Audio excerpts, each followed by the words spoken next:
కస్తూరీ తిలకం లలాటఫలకే వక్షస్థలే కౌస్తుభం నాసాగ్రే నవమౌక్తికం కరతలే వేణుం కరే కంకణం సర్వాంగే హరిచందనం చ కలయన్ కంఠే చ ముక్తావళిం గోపశ్రీ పరివేష్టితో విజయతే గోపాల చూడామణి.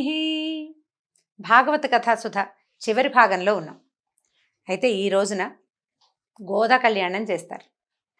దాదాపుగా సౌత్ ఇండియా అంతా, దక్షిణ భారతదేశంలో తమిళనాట, తెలుగునాట కూడా, తెలుగులో 2 రాష్ట్రాల్లోనూ గోదా కళ్యాణం చేసుకునే రోజు అంటే దేవాలయాల్లో ఈ పూటే చేస్తారు. వెసులుబాటు ఉన్నవాళ్ళు ముందు రోజు వెనక రోజు, ఉండని వాళ్ళు కుదిరిన వాళ్ళు కుదిరినట్టుగా ఎలా కుదిరితే అట్లా చేసుకుంటారు. అయితే మనం తిరుపావై గనక చదువుతూ ఉంటుంటే గోదా కళ్యాణ ఘట్టం చెప్పుకునేవాళ్ళం. మనం భాగవతం చెప్పుకుంటున్నాం కాబట్టి గోదా కళ్యాణమైనా రుక్మిణి కళ్యాణమైనా ఒకటే. రుక్మిణి కళ్యాణ ఘట్టాన్ని భాగవతంలోని చివరి ఘట్టంగా చెప్పుకుందాం. అయితే దశమస్కంధంలో ఇది ఉత్తర భాగంలో ఉంది. పూర్వభాగంలో కృష్ణలీలలు, ఆయన కృష్ణుడు పెద్దవాడవటం. ఉత్తర భాగపు మొదటి పన్నాల్లోనే ఇది కనపడుతుందన్నమాట. రుక్మిణి కళ్యాణ ఘట్టం. పరీక్షణ్ మహారాజు అడిగాడు, రాక్షస వివాహం చేసుకున్నాడు శ్రీకృష్ణుడు అని చెప్పబడుతుంది, ఎట్లా ఈ రుక్మిణీదేవిని పెళ్లి చేసుకున్నాడు అని. ఆ విషయాన్నే సాకల్యంగా విందాం. శుకుడు రుక్మిణీ కళ్యాణ గాథని చెప్తున్నాడు. భీష్మకుడు అనే రాజు కుండిన నగరాన్ని రాజధానిగా చేసుకుని విదర్భ దేశాన్ని పరిపాలించేవాడు. ఆయనకి 5 కుమారులు, 1 కుమార్తె ఉన్నారు. ఆ పెద్ద కొడుకులలో పెద్దవాడు రుక్మి, కుమార్తె పేరు రుక్మిణి. అందరికంటే చిన్నది కాబట్టి ఆమె అంటే చాలా ప్రాణంగా ఉండేవారు. ఆమె మేటి లేని అసమాన సౌందర్య రాసేట చాలా అందమైనది అమ్మాయి. అయితే వివాహయోగ్యమైన వయసు వచ్చింది అమ్మాయికి. ఈ రాజు దగ్గరకు వచ్చే పండితులు, మునులు రకరకాల మాటలు చెప్పేవాళ్ళు. ఎన్నో విషయాలు చెప్తుంటే వాళ్లలో వసుదేవ కుమారుడైన శ్రీకృష్ణుని సౌందర్యం, బలపరాక్రమాలు, సద్గుణాలు పొగిడేవారు. అవన్నీ విని రుక్మిణి కృష్ణుడినే తన భర్తగా భావించుకుంది. అయితే ఈ భీష్మకుడి యొక్క పెద్ద కుమారుడైన రుక్మికి కృష్ణుడంటే ద్వేషం. భగవంతుని పట్ల ద్వేషం ఎందుకు ఉండాలి ఎవరికైనా? ఎందుకుందో అతనికి. ఎందుకంటే అతని స్నేహితులు కృష్ణుడికి వ్యతిరేకులు. దానివల్ల ఇతనికి కూడా అకారణమైనదే, వీళ్ళకి వాళ్ళకి ఏ సంబంధము సాపత్యము లేదు, అయినా కూడా కృష్ణుడు నచ్చడు అతనికి. అయితే శ్రేయోభిలాషులంతా చాలామంది ఏం చెప్పారంటే రాజుగారికి, రుక్మిణిని కృష్ణుడికి ఇచ్చి పెళ్లి చేయి, కృష్ణుడు చాలా గొప్పవాడని చెప్పారు. కానీ రుక్మి ఒప్పుకోక తన చెల్లెలికి తగిన భర్త చేది దేశపు యువరాజు అయినటువంటి శిశుపాలుడు అని ప్రకటించాడు. ఈ శిశుపాలుడు ఎవరు? చైద్యుడని పేరు పెట్టబడినటువంటి శ్రీకృష్ణుని యొక్క మేనత్త కుమారుడు. 2వ మేనత్త 3వ మేనత్త కొడుకు. అయితే రుక్మి మాట కాదనలేక రాజు ఏం చేశాడు, రుక్మిణిని శిశుపాలుడికి ఇవ్వడానికి నిశ్చయించుకున్నారు. కానీ ఆమె ఒప్పుకోలేదు. ఆమె మనసు ఒప్పుకోలేదన్నమాట. అందుకని ఏం చేసింది, తనకు ఆప్తుడైనటువంటి ఒక బ్రాహ్మణుణ్ణి, తనకంటే చిన్నప్పటి నుంచి చదువు చెప్పేవాడో లేకపోతే పూజలకి వాటికి ఆమెతోటి సహాయంగా పక్కన ఉండేవాడైనటువంటి ఒక బ్రాహ్మణోత్తముని పిలిచి ద్వారకకి వెళ్ళి తన సందేశం కృష్ణుడికి వినిపింపజేయమని చెప్పింది. పంపించేసరికి అతను ద్వారకకి వెళ్ళి శ్రీకృష్ణ మందిరం చేరి చక్కగా అక్కడ ఆసీనుడై ఉన్న కృష్ణుడిని చూశాడు. కృష్ణుడు గబగబా లేచొచ్చి ఆ బ్రాహ్మణ్ణి తన దగ్గర కూర్చోబెట్టుకున్నాడు. దేవతలు తనని ఎలా పూజిస్తారో అట్లా బ్రాహ్మణుడిని పూజించాడట. తర్వాత మృష్టాన్న భోజనం పెట్టించి ఆయన బడలిక తీరేదాకా తన చేతులతో పాదాలు ఒత్తుతూ ఇలా అడిగాడు, నువ్వు మీ ధర్మాచరణ అది సరిగ్గా అవుతుందా? బ్రాహ్మణులు మీరు ఏది ఉంటే అది దాంతోటే తృప్తి పడతారు, మీకు స్వధర్మం మీదే ఆసక్తి, విప్రులకి నేను ఎప్పుడు శిరసా నమస్కరిస్తాను. ఇంతకీ నువ్వు ఎక్కడి నుంచి వచ్చావు? కష్టపడి సముద్రం దాటి ద్వారకని చేరావు, ఏ కోరికతోటి ఇంత శ్రమపడి వచ్చావో చెప్పమన్నాడు. అప్పుడు విప్రుడు ఏం చేశాడు, ఈ బ్రాహ్మణుడు రుక్మిణీదేవి సందేశాన్ని కృష్ణుడికి వినిపించాడు. ఏం చెప్పాడు, విదర్భ దేశపు రాజు భీష్మకుడు, ఆయనకి యుక్త వయసు వచ్చిన కుమార్తె ఉంది, ఆమె పేరు రుక్మిణి, సర్వశుభలక్షణాలు మూర్తి భవించిన సౌందర్య రాశి ఆ కన్య. ఆమెకు వివాహం చేయడానికి ప్రయత్నాలు ప్రారంభించారు. ఆమె ఆ విషయాన్ని నీకు సందేశంగా తెలపమని నన్ను పంపించింది. ఆమె ఏంటంటే ఏం చెప్పింది, నీ సద్గుణ సంపద గురించి పండితులు చెప్తుంటే విన్నవాళ్ళు తను మర్చిపోతారు సహజంగా. ఇలాంటి కళ్యాణ రూపాన్ని తిలకిస్తే కన్నులున్నందుకు కళ్ళకి ఆ చరితార్థత లభిస్తుంది, కళ్ళు ఉండటానికి సార్థకత లభిస్తుంది. నీ నామం స్మరిస్తేనే భువనతత్వాన్ని బోధపడుతుంది, ప్రపంచతత్వం బోధపడుతుంది, ప్రపంచంలో గొప్పతనం సిద్ధిస్తుంది. నీ సద్గుణాల ప్రశంస వింటేనే చెవులున్నందుకు సార్థకత కలుగుతుంది, మనసు నిర్మలం అవుతుంది. కాబట్టి నువ్వెక్కడా నేనెక్కడా అని నేను ఆలోచించకుండా నిన్నే నా మనసులో నిలుపుకున్నాను. వంశంలో, రూపంలో, వయసులో, సౌజన్యంలో, పరాక్రమంలో, కారుణ్యంలో, దానంలో సాటి లేని వాడివి అయినటువంటి నిన్ను ఏ కన్య కోరుకోకుండా ఉంటుంది? సాక్షాత్తు లక్ష్మీదేవే నిన్ను వరించాక నేను వరించటంలో విశేషమేముంది అని చెప్పింది. చక్కగా ఉంటాయి. ఎంత మంచి పద్యాలు నుండి పోతన గారి భాగవతం పద్యాలు అయితే మహాబాగుంటాయి. రుక్మిణీ కళ్యాణం చదవలసిన ఘట్టంగా చెప్తారు. అయితే నేను నిన్ను భర్తగా వరించాను, నిన్ను నేను సమర్పించుకున్నాను, నీకు నన్ను నేను సమర్పించుకున్నాను. వాక్యం ఎంత బాగా వచ్చిందో చూడండి. నీకు నన్ను నేను సమర్పించుకున్నాను కనుక నువ్వు ఇక్కడికి వచ్చి నన్ను నీ భార్యగా స్వీకరించు. అలా చేయకపోతే ఉపద్రవం చాలా జరిగిపోతుంది. ఎందుకంటే నన్ను శిశుపాలుడికి వివాహం చేయాలి, ఇచ్చి వివాహం చేయాలని మా వాళ్ళు అనుకుంటారు. నేను మానసికంగా నీ దాన్ని అయిపోయాను. నువ్వు వచ్చి నన్ను గనక చేపట్టకపోతే సింహం తాలూకు సొమ్ముని గోమాయువు సొంతం చేసుకున్నట్టుగా నన్ను శిశుపాలుడు చేపడతాడు. అట్లా జరగకూడదు. నేనే గనక పూర్వజన్మలో నూతులు, చెరువులు తవ్వించడం వంటి పుణ్యకార్యాలు, దేవ విప్ర గురు అర్చనలు, తీవ్రమైన వ్రతాల వంటి పుణ్యకార్యాలు చేసి ఉంటే కృష్ణుడే వచ్చి నన్ను పాణిగ్రహణము చేయుగాక. మా పెద్దలంతా నన్ను చేజుడికిచ్చి పెళ్లి చేయాలనుకుంటున్నారు. కాబట్టి నువ్వు అంతఃపురంలోకి ప్రవేశించి కోలాహలంగా వచ్చి బంధుమిత్రులతో వచ్చి నన్ను చేపట్టడం కుదరదు. జరాసంధుడు వాళ్ళంతా సైన్యాలతోటి వస్తున్నారు. వాళ్ళని జయించి నీ శౌర్యమే వీరిశుల్కంగా నన్ను గ్రహించి రాక్షస వివాహం చేసుకో. అమ్మాయే స్వయంగా నన్ను తీసుకెళ్ళు అని ఉత్తరం రాసింది. ఇంకోలా కుదరదని. నువ్వు అంతఃపురంలో ఉంటావు, చాలామంది బంధువులు ఉంటారు, వాళ్ళని వధించకుండా నిన్ను తీసుకురావటం ఎలా అని అడుగుతావేమో. అంటే మీ బంధువులను వధించి నిన్ను తెస్తే బాగుంటుందా అంటావేమో. దానికి ఒక ఉపాయం ఉంది. మాలో పెళ్లికి ముందు కులదేవత యాత్ర చేస్తాము, విశేషమైన ఉత్సవం. పెళ్లి కూతుర్ని అలంకరించిన తర్వాత ఊరి బయట ఉన్న గౌరీదేవి ఆలయానికి తీసుకొస్తారు. అక్కడ అర్చన చేయటం మా సాంప్రదాయం. నేను అలాగే ఊరి బయటికి అక్కడికి వస్తాను. అప్పుడు నా రక్షణ కోసం కొంత సైన్యమే వస్తుంది, ఎక్కువ రాదు. నువ్వు అక్కడికి వచ్చి ఆ ఉన్న కాస్త సైన్యాన్ని జయించి నన్ను తీసుకెళ్ళిపో. ఏ కారణం చేతైనా నువ్వు రాకపోతే తప్పనిసరి శిశుపాలుని భర్తగా అంగీకరిస్తానని అనుకోవద్దు. ఈ జన్మలో కాదు, ఎన్ని జన్మలైనా అది జరగదు. ఉపవాసము మొదలైన వ్రతాలతో కృషించి శరీరాన్ని విడిచిపెడతాను. మళ్ళీ జన్మలో నీకోసం ఎదురు చూస్తూ అదే పని చేస్తాను. ఎన్ని వందల జన్మలైనా నీకోసం వేచి ఉంటాను అని ఈ కన్య సందేశం పంపింది. ఆయన నువ్వు ఏం చేస్తావో ఆలోచించమని ఆమె దూతగా వచ్చినటువంటి బ్రాహ్మణుడు కృష్ణుడికి చెప్పాడట. అప్పుడు నవ్వుతూ ఆమె నన్ను ఎంత కోరుకుంటుందో నేను కూడా అంతే కోరుకుంటున్నాను. ఆమె అన్న నా మీద ద్వేషంతో, రుక్మి నా మీద ద్వేషంతో వివాహానికి అంగీకరించడం నాకు తెలుసు.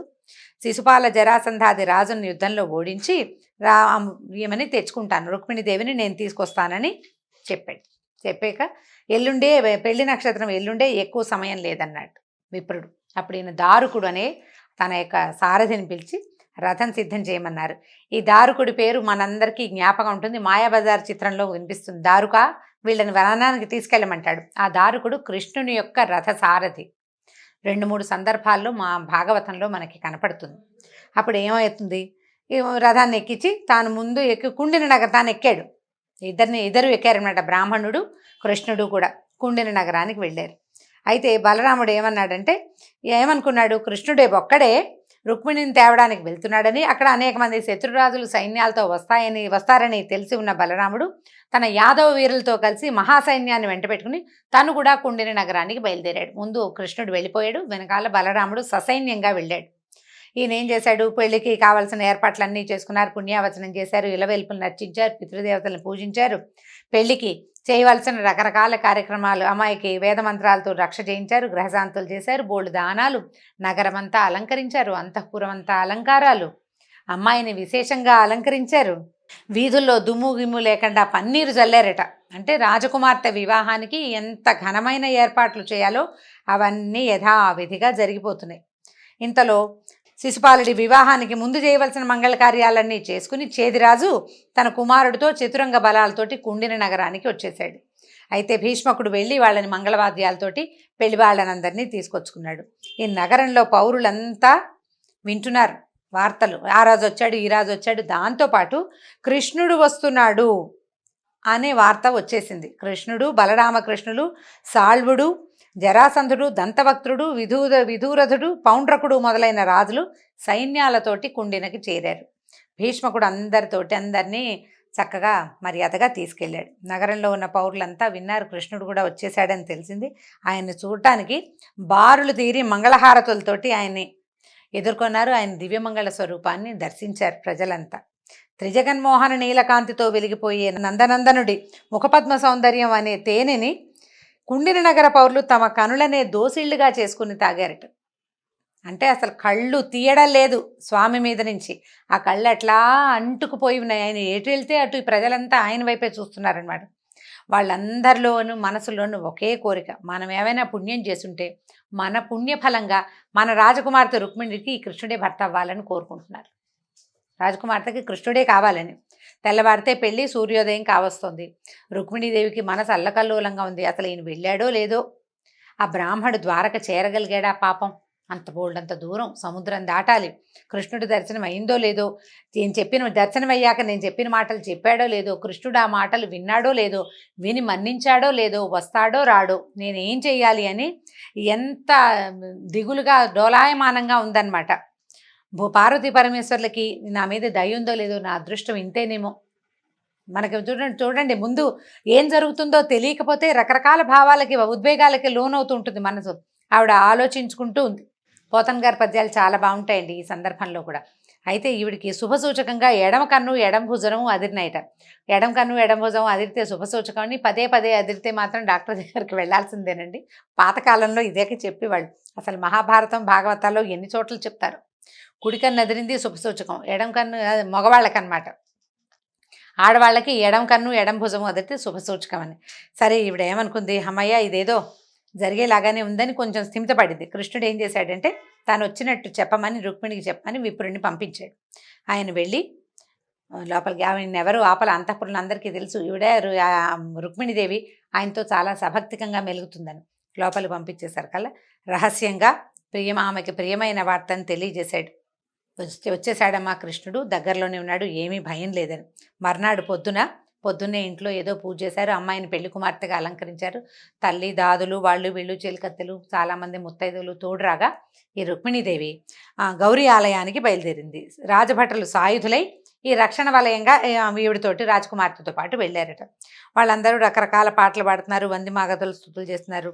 ఇలా శివపార్వతులను స్తుతిస్తూ ఎన్నో మంగళకరమైన గీతాలు ఆలపిస్తూ అందరూ దేవాలయానికి వెళ్ళారు. ఆవిడ మౌనవ్రతం, గౌరీ పూజ చేసేటప్పుడు మౌనవ్రతం, మనం కూడా వివాహాల్లో గౌరీ పూజ చేసేటప్పుడు వాళ్ళని వెళ్ళి పలకరించడం, ఫోటోలకి పోజులు ఇవ్వడం చేయకూడదు. నిశ్శబ్దంగా వ్రతం చేయమని చెప్తారు.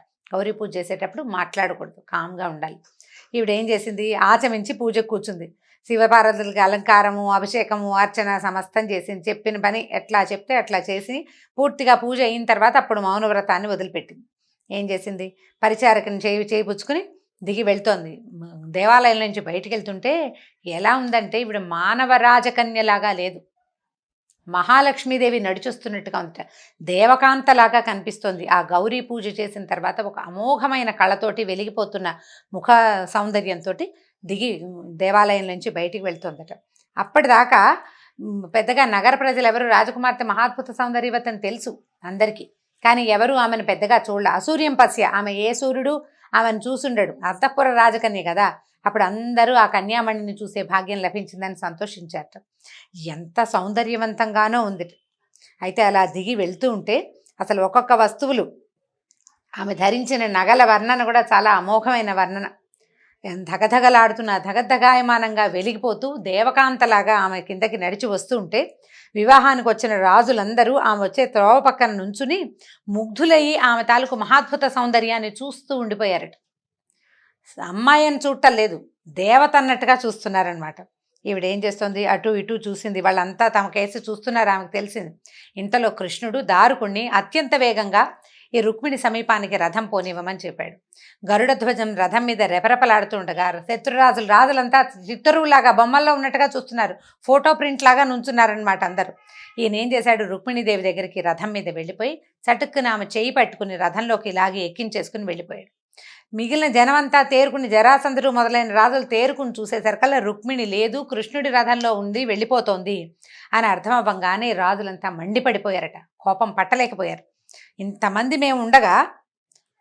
మేము ఉంటే ఇట్లా దొంగిలించుకుపోతాడా, ఇదేం పద్ధతి అని చెప్పి ఒక ఇంతమంది క్షత్రియుల్ని తృణీకరించి ఒక గోపాలుడు అంటే గోపాలకుడుగా బాల్యంలో ఉన్నాడు కదా, ఇక ఎప్పటికీ గోపాలుడే ఆయన. వీళ్ళందరికీ అదే భావం, గోపాలుడు గోపాలుడనే చెప్తుంటారు.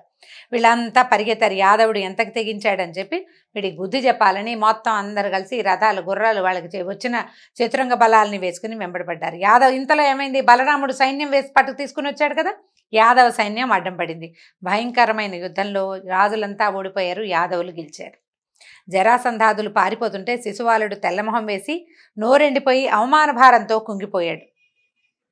ఏమనుకున్నారు, ఎలాగోలాగా బతికితే బలుసాగు తినచ్చు, వీళ్ళకి దొరికితే చంపేస్తారు. అందుకని ఏం చేశారు, పద పద పద అని చైద్యుణ్ణి ఇతని శిశుపాలుడిని మిగిలిన రాజులు లాక్కెళ్ళిపోయారు. దొరికేమా చంపేస్తారు కాబట్టి దొరకకుండా ఉండటం, బతికుండి తర్వాత పగ సాధించవచ్చు, ఇప్పుడు చచ్చేం ప్రయోజనం రా నాయన అని తీసుకెళ్ళిపోయారు శిశుపాలుడిని కూడా. ఎలాగోలా బతికేమో, పెళ్లి మాట దేవుడెరుగు, భార్య మాట కూడా దేవుడెరుగు, నువ్వు ప్రాణాలతో దక్కుతావో లేదా అనుకున్నావు, అదృష్టం కొద్దీ నువ్వు బతికావు, చాలేరా నాయన అని అమ్మ నాన్న కూడా చెప్పేశారు, తీసుకెళ్ళిపోయారనమాట. అప్పుడు జరాసంధుడు చెప్పాడు, నేను 18 సార్లు అనేక అక్షౌహిణుల సైన్యంతో అతని మీద పడ్డాను, కృష్ణుడి మీద, కేవలం ఒక్కసారే గెలిచాను, 17 సార్లు నేను పరాజయం పాలయ్యాను. ఈ మాట చెప్తున్నాడు కానీ 18వ కూడా అతను గెలవలేదు. 18వ గెలిచానని భావించాడు.